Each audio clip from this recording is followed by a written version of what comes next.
नमस्कार साथियों, स्वागत है, अभिनंदन है आप सबका 107.8 FM रेडियो जय घोष पर। आप है अपनी दोस्त सबरीन के साथ और प्रोग्राम शुरू हो चुका है विधात्री। और आज हमारे साथ स्टूडियो में मौजूद हैं शास्त्रीय संगीत में एक जाना माना नाम रश्मि चौधरी जी, जो कि इस वक्त आकाशवाणी में सहायक निदेशक के तौर पर अपनी सेवाएं दे रही हैं और साथ में ही इन्हें उत्तर प्रदेश संगीत नाटक अकादमी अवार्ड की तरह अनेक प्रतिष्ठित सम्मानों से भी सम्मानित किया जा चुका है। तो रश्मि जी, बहुत बहुत स्वागत है आपका हमारे स्टूडियो में। बहुत बहुत धन्यवाद समरीन जी। आज मैं अपने आप को बहुत इस विषय को लेकर और भी गौरवान्वित हूँ कि ये जो जय घोष FM वेब रेडियो शुरू हुआ है जी, इस कार्यक्रम में मुझे यहाँ आमंत्रित किया गया है। जी, हमारी भी खुशनसीबी है कि आप आई हैं हमारे साथ, हमारे दर्शकों से और श्रोताओं से मुखातिब हैं।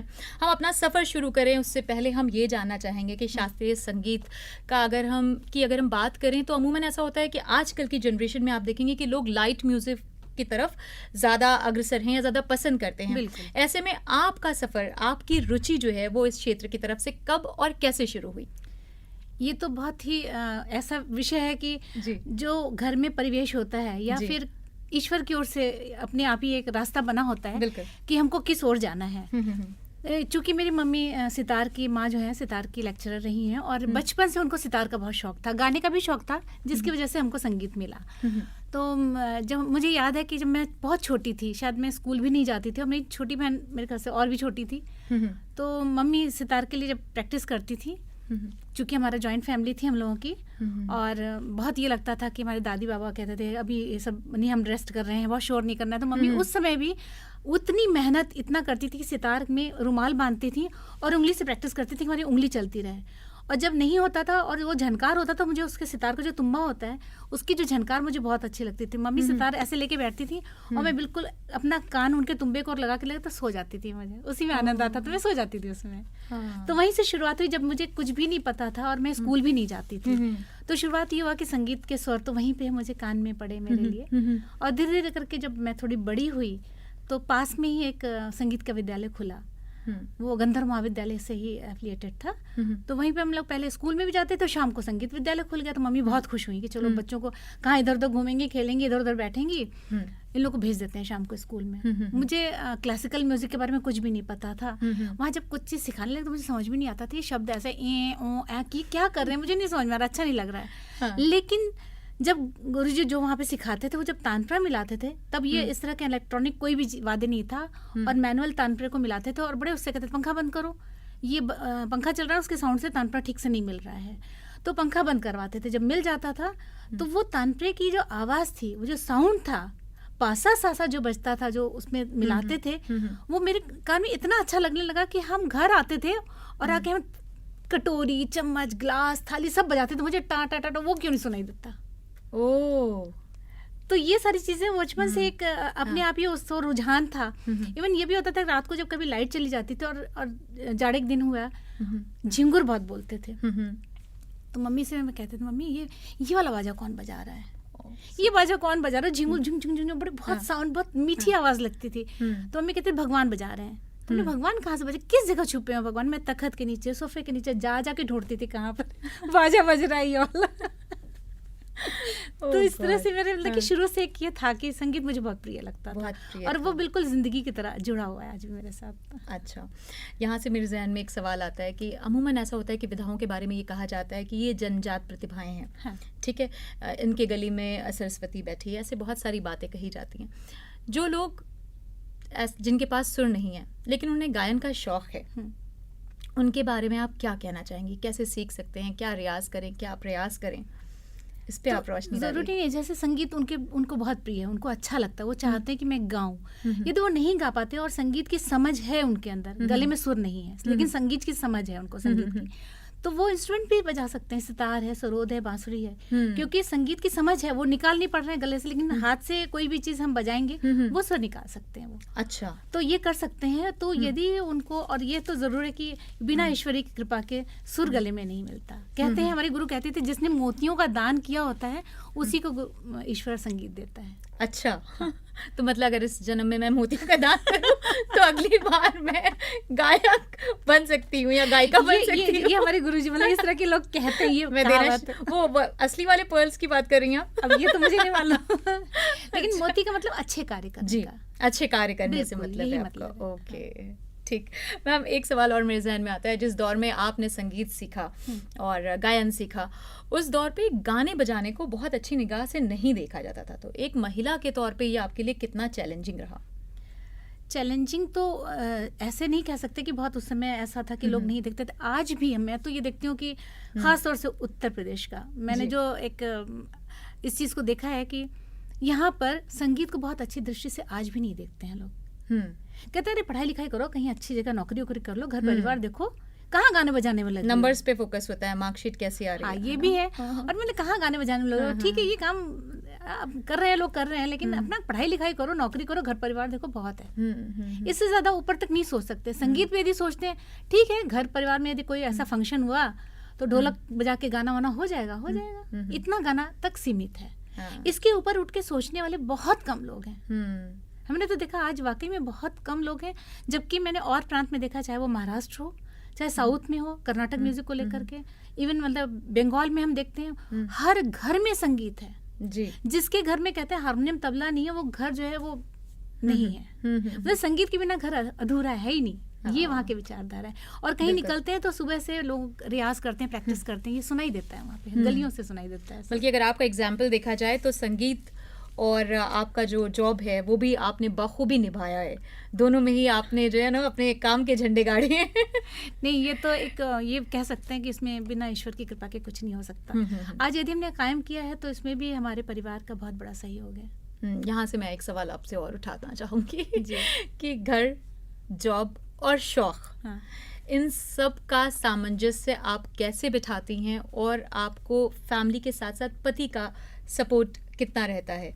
जैसे अमूमन ये होता है कि जो वर्किंग विमेंस होती हैं उनके लिए बड़ा मुश्किल हो जाता है कि अपना घर भी संभालना है, ऑफिस भी देखना है, घर के काम भी हैं, ऑफिस के भी प्रेशर्स अलग हैं, तो वो सब कैसे बैलेंस? बहुत सही प्रश्न है कि वाकई में लोग सोचते हैं कि इतनी सारी जिम्मेदारियां एक साथ निभा पाना बहुत आसान नहीं है जी। लेकिन फिर भी हमने ये देखा कि महिला यदि अपने अंदर एक दृढ़ शक्ति रखे कि मुझे ये कार्य करना है तो करना ही है, और उसके साथ साथ परिवार वालों का सहयोग हो, तो जरूर ये संभव हो सकता है कि हम सब काम कर सकते हैं। क्योंकि और हम ये खास तौर से ये देखेंगे जरूर कि जब तक शादी नहीं होती है कन्या की, लड़की की शादी नहीं हुई है, तब तक माँ बाप के अंदर रहती है, यहाँ नहीं जाना है, वहाँ नहीं जाना है।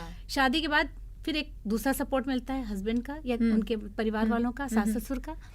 तो हस्बैंड का बहुत बड़ा सहयोग मुझे रहा है, हमेशा शुरू से रहा है। इवन उन्होंने ये तक किया कि अपने लिए फॉर्म नहीं भरना, तुम भरो आगे फॉर्म, मतलब हमेशा मुझे आगे करना, आगे क्या करना, तुम कर लो, मैं बाद में कर लूंगा, तुम ये वाला कर लो, उसके बाद मैं देखता हूँ। तो ये सोचना एक बहुत बड़ी बात है कि हर कोई ऐसा नहीं सोचता। और लोगों के अंदर मैंने कई ऐसी फैमिलीज देखी हैं जिसमें उनके अंदर कॉम्प्लेक्स हो जाता है, जेलसी आ जाती है अगर आप सेम फील्ड से हैं तो होती है बिल्कुल। लेकिन उन्होंने ऐसा कभी नहीं, इसमें मैं तो ईश्वर को भी धन्यवाद दूंगी कि ईश्वर ने जैसा मेरे एक जिसको कहते हैं ना कि हमारा एक लाइफ पार्टनर मुझे दिया है जी, मैं उसके लिए अपने आप को भगवान के लिए धन्यवाद देती हूँ। आपने जब से संगीत सीखा तब से आज तक में आपके साथ कौन कौन एज अ गुरु शामिल रहे आपकी इस यात्रा में?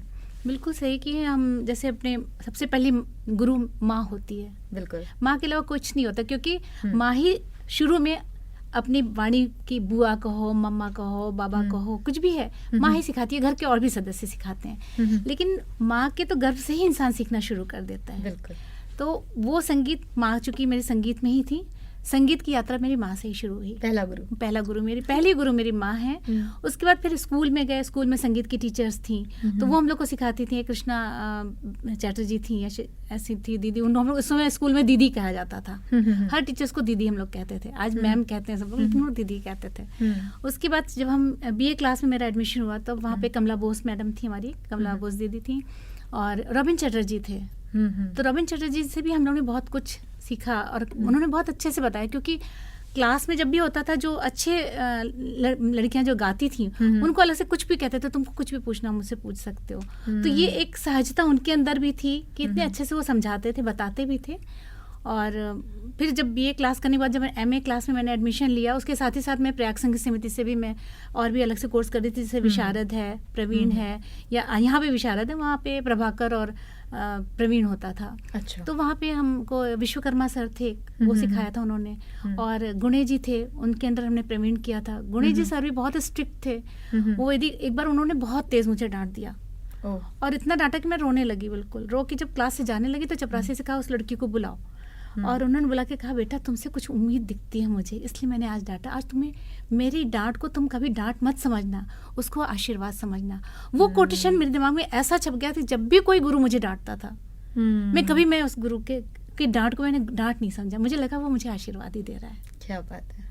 तो इस तरह करते करते जब एमए पास करने के बाद मैंने एमए उनके अंडर किया था, पंडित रामाशय झा जी के अंडर, उसमें मैंने टॉप किया था, वहाँ पे यूनिवर्सिटी में मैंने टॉप किया था। और उसके बाद भी मुझे बहुत दिली इच्छा थी कि मुझे सीखने का मन है, लेकिन कुछ कारणवश, मतलब यही होता है लड़कियाँ बड़ी हो रही हैं तब उनके लिए कुछ रास्ते देखे जाएं। घर में कहा ही जाता है भाई अब रिश्ते ढूंढने हैं, खैर वो रास्ता भगवान अपने आप बनाता है। बिल्कुल। मुझे दिल्ली जाना था, दिल्ली जाने लगे तो उनकी जिनसे फिर मैंने गाना सीखा प्रॉपरली, मतलब कि आप एक तो एजुकेशन वाली हो गई कि क्लास में सीखा हमने, 45 मिनट का क्लास हुआ या 1 घंटे का क्लास हुआ, लेकिन ये संगीत जब तक हम गुरु के सामने आमने सामने बैठ के नहीं सीखेंगे तब तक संगीत पूरा नहीं होता। तो वो ऐसा एक माध्यम बना कि हम यहाँ से दिल्ली गए, दिल्ली जाना था, तो ये हुआ कि हम लोग दिल्ली जा रहे हैं। तो उनकी जो मेरे जो गुरु हैं, उनकी सबसे बड़ी जो सिस्टर हैं, वो इलाहाबाद में क्रॉसवेट इंटर कॉलेज में पढ़ाती थी। तो उनको पता चला कि अच्छा तुम लोग दिल्ली जा रहे हो, तो चूंकि मेरी सबसे छोटी बहन उस स्कूल में पढ़ती थी, तो उसने कहा कि हम दिल्ली जा रहे हैं। तो उन्होंने कहा अच्छा तुम लोग जा रहे हो तो ये सामान दे आना। मेरी छोटी बहन, उनकी छोटी बहन सुलोचना बृहस्पति, जिनसे मैंने गाना सीखा। अच्छा। तो मुझे बड़ा अच्छा लगा, चलो इसी बहाने उनके घर जाने को मुझे मिलेगा। और वो उनका गाना मैंने इलाहाबाद में ही सुना था, और वो संगीत नाटक एकेडमी उत्तर प्रदेश ने एक कार्यक्रम आयोजित किया था, जिसमें उनका दिन में लेक्चर था और शाम को उनका परफॉर्मेंस था। अच्छा। तो वो लेक्चर सुनने के लिए भी गई मैं, और फिर उसी दिन उन्होंने कहा, कौन थे ये नहीं मुझे मालूम, कि तुम लोग स्टूडेंट हो अभी और आके शाम को गाना सुनने आना। तो वो हम प्रयाग संगीत समिति में गाना सुनने गए। वो गाना मुझे बहुत अच्छा लगा, और ये लगा अच्छा उनका गाना हुआ था, उन्हीं के घर जाएंगे हम लोग। एक उत्सुकता मेरे अंदर हुई कि सामान पहुंचाने के बहाने वो रास्ता मुझे ईश्वर ने वहां तक दिखाया। तो मम्मी हम लोग सब लोग गए वहां पे, तो कहने क्या कर रही है बिटिया, तो कहने लगी कि बस ठीक है अभी आए हैं हम लोग, उसके बाद चले ही जाएंगे। कहते आई हो तो यहाँ दिन भर क्या करती हो? तो कुछ नहीं करते। कहते आओ यहाँ पे बैठो, सुनो कैसे होता गाना। क्योंकि उनका जब मैंने कमरा देखा, पूरी किताबें लाइन से संगीत की, वेद पुराण सारे रखे थे, उनके चारों वेद रखे थे वहाँ पे, और बड़ी सी फोटो आचार्य बृहस्पति जी की रखी थी, और तानप्रे थे, बड़ा सा एक हॉल था जिसमें सब दिन में आके लड़कियां सीखती थी गाना। तो मुझे लगा कितना अच्छा माहौल होता होगा यहाँ, किताबें भी हैं, संगीत भी है। तो जब उन्होंने कहा तुम आओ यहाँ पे, क्या करोगी दिन भर, इधर उधर समय बिताओगी, कुछ आओ यहाँ पे देखो कैसे गाती हैं लड़कियां। बस मम्मी ने कहा अच्छा ठीक है, तुम क्या करोगी दिन भर, जाओ वहाँ पे। अरे मतलब ख्वाहिशें होती हैं तो रास्ते अपने आप बन जाते हैं। और वहाँ जब हम गए तो जाने के बाद जब तानप्रा वगैरह मिल गया और सब लोग गाने लगे, तो मुझे कहा तुम केवल तानप्रा छेड़ो। अच्छा। तो मैं तानप्रा छेड़ रही थी, उसी में उनके गाने भी सुन रही थी, कैसे वो सिखा रही, कैसे बता रही हैं। तो ये यहाँ से जो सफ़र शुरू हुआ, फिर बाद में उसी समय मानव संसाधन विकास मंत्रालय की तरफ से स्कॉलरशिप का निकला था। अच्छा। तो उन्होंने कहा कि तुमको संगीत सीखना है। तो हमने कहा सीखने का, तो मैंने कहती फॉर्म निकला कि स्कॉलरशिप मिल जाएगी, तुम सीखोगी? तो हमने कहा हाँ। मम्मी को भी पूछा, मम्मी आई और उसका कहा फॉर्म भर दो। गुरु में उन्होंने अपना नाम लिख दिया, जो गुरु का कॉलम था उसमें उन्होंने फॉर्म भी उन्होंने ही भरा। अच्छा। फॉर्म भी उन्होंने भरा। और जब जाने के लिए हुआ कि हम लोग जा रहे हैं, तो कहा कि फॉर्म भरा इसने स्कॉलरशिप के लिए, तो ये जब एग्जाम होगा तो गाएगी क्या? अब करना क्या है, ये एमए कर चुकी है, ये नानी है यहाँ पे, मामा लोग हैं, मौसी लोग हैं, क्या जरूरत है इसको, आप छोड़ जाइए यहाँ पे। वो दिन था, मैं इलाहाबाद वापस गई ही नहीं। मैं दिल्ली, वहाँ उस दिन से मेरा इलाहाबाद छूटा, मैं दिल्ली ही रहने लगी। दिल्ली में जब वहाँ पे रहने के बाद जब इसका टेस्ट आया मानव संसाधन विकास मंत्रालय की तरफ से स्कॉलरशिप का, तो उन्होंने कहा कि जाओ गाना है, क्या गाना है। गाते गाते उन्होंने बताया अच्छा ये इतने दिन से तुम क्या सुन रही थी, तुमने क्या सीखा। मतलब उतने दिन में हमको बहुत ज़्यादा प्रॉपर ये नहीं कि ये गाना ही है, क्यों सुनती थी। इसलिए कहते हैं श्रवण विद्या है, जितना हम सुनेंगे उतना हम सीखेंगे।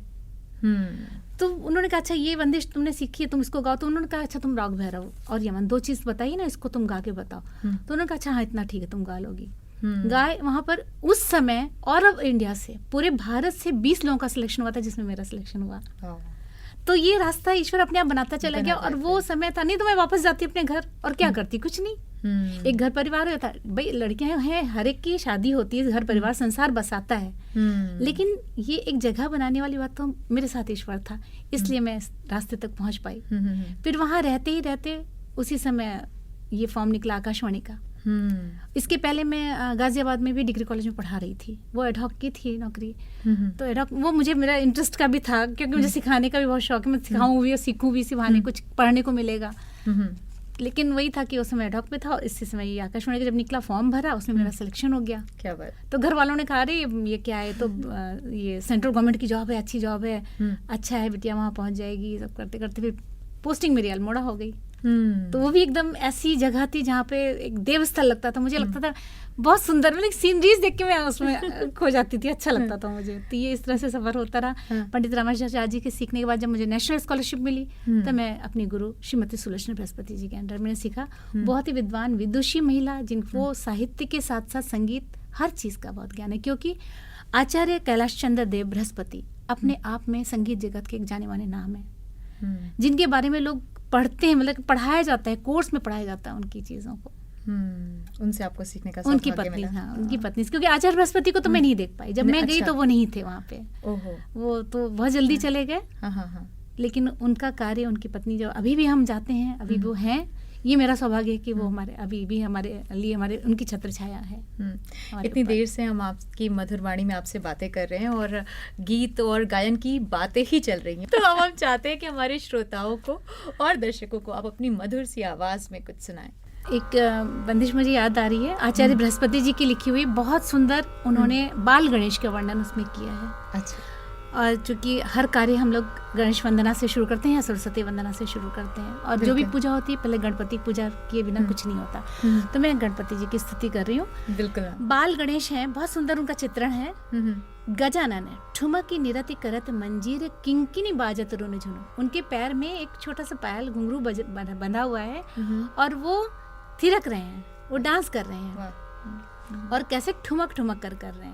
और उसको देखकर माँ पार्वती बहुत ही पुलकित हो रही है। तो उसके शब्द क्या है, पुलकी हसत जननी मंद मंद, मतलब मंद मंद मुस्कुरा रही है। और चंद्रभाल क्या कर रहे हैं, जो शंकर भगवान जो उनके पिता हैं गणेश जी के, उनके हाथ में डमरू है। तो चंद्रभाल डमरू नाद करत, उनके डमरू का जो नाद निकल रहा है, उसकी वो नाद की ध्वनि है, उससे उनके पैर थिरक रहे हैं। उसमें नाद की ध्वनि क्या निकल रही है, थे तथे तथे तथे दिगथे दिगथे दिग दिगथे। तो वो जो ध्वनि है, उससे गणपति बाल गणेश डांस कर रहे हैं। क्या बात है। मिश्र खमाज की बंदिश है, बहुत खूबसूरत बंदिश है ये।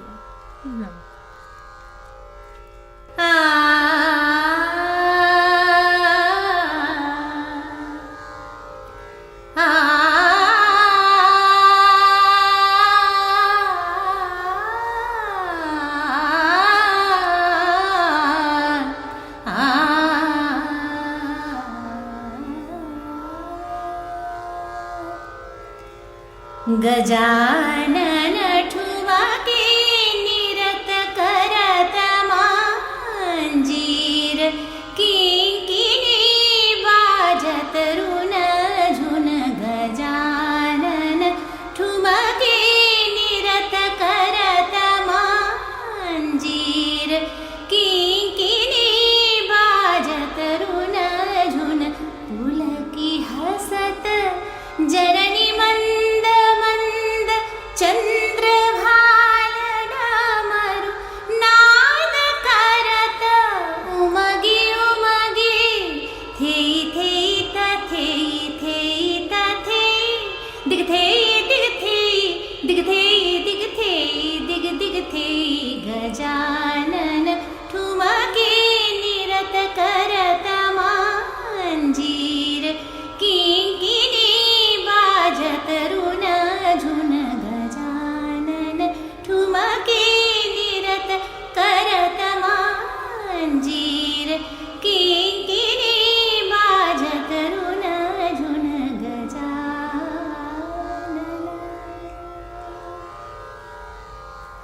क्या कहूँ, निशब्द सा महसूस कर रही हूँ मैं इस वक्त। वाकई कहा जाता है कि संगीत आपकी रूह में पेवस्त हो जाता है, और वो दशा मैं इस वक्त अपनी महसूस कर रही हूँ।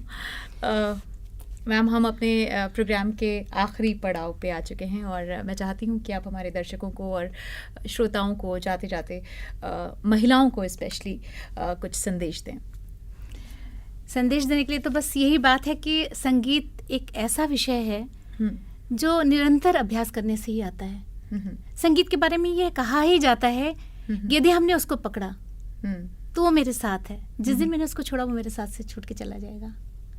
तो निरंतर अभ्यास बहुत ज़रूरी है और निरंतर अभ्यास करने के लिए मुझे अपने आप में, अपने घर में माहौल बनाना पड़ेगा, चाहे वो किसी तरह भी करना पड़े। मुश्किलें बहुत आती हैं परिवार के साथ, जहाँ पर जब लड़की शादी होकर अपने परिवार, दूसरे परिवार में जाती है, घर परिवार हो जाता है, उसका अपना पति होता है, अपने बच्चे होते हैं, अपने माता पिता, उनके सास ससुर को वो अपने ही माता पिता मानने लगती है। तो उनको सामंजस्य बिठा के कार्य करना बहुत मुश्किल काम है।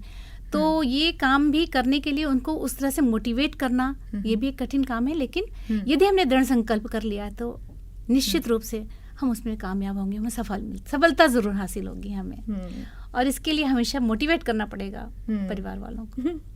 तो दृढ़ निष्ठा और साथ ही साथ धैर्य, दो ऐसी चीज़ें हैं जिसका आप अगर कंटिन्यूस प्रैक्टिस करते हैं तो डेफिनेटली आप ज़िंदगी में कामयाबी हासिल करते हैं। फ़िलहाल हमारा ये विधात्री कार्यक्रम यही समाप्त होता है। मैम, आप हमारी स्टूडियो में आई, हमसे अपने विचार साझा किए, इसके लिए बहुत बहुत धन्यवाद। बहुत बहुत धन्यवाद मेरा भी, सभी श्रोताओं और दर्शकों को। जय हो।